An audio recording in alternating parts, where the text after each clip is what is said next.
Hər vaxtınız xeyir olsun. Minbər televiziyasını izləyən dəyərli izləyicilərimiz, növbəti hadisəmiz, hekayəmiz Allah Rəsulundan gələn bir rəvayətdir. Hər birimizin bəlkə də düşündürəcək və qəlbimizdə mərhəmət hissi oyandıracaq bir rəvayətdir. Bir dəfəsində Allahın Rəsulu Həzrəti Muhammed sallallahu aleyhi və səlləm küçə ilə gedərkən boynu bükük, sakit bir uşağın qıraqda kənarda durduğunu və digər uşaqların oynadığını görür. Allah Rəsulu o sakit, boynubükük uşağın yanına çataraq ondan soruşur. Səni niyə oynatmırlar? Uşaq başını qaldıraraq belə deyir. Ey Allahın Rəsulu, mən yetiməm, nənəm var. Nənəmdən başqa kimsəm yoxdur və onlar heç biri mənlə oyun oynamırlar.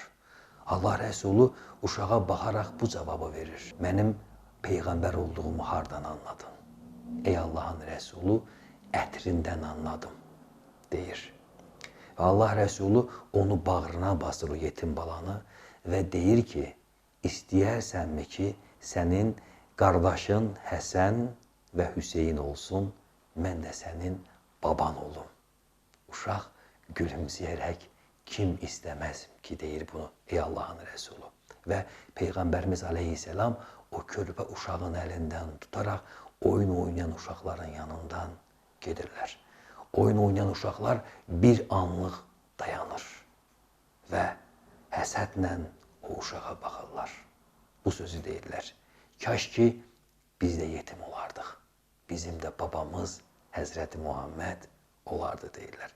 Bəli, yetimə qayğı göstərmək, kasıba, fağıra, kimsəsizə qayğı göstərmək nə qədər gözəl bir duyğudur. Bu bizə dinimizin, Peyğəmbərimizin əmanətidir. Atalarımız nə deyir? Arxalıya arxa durma, deyəcəklər yamaqdır. Arxasıza arxa dur ki, qoy desinlər dayaqdır.